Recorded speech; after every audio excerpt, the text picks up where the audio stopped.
How to manage your device use on Google Chrome mobile. Hello guys, in today's video I'm gonna show you how to manage your device use on Google Chrome mobile. First we're gonna do is go to Google Chrome and then click these 3 points here, and now click settings and then click this one, site settings,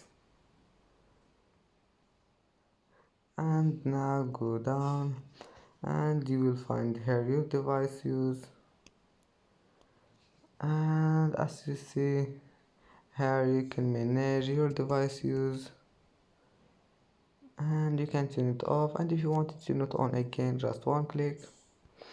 And that's it. It's easy, of course, and that's it for today's video. If you like this video, please don't forget like and subscribe, and see you in the next video.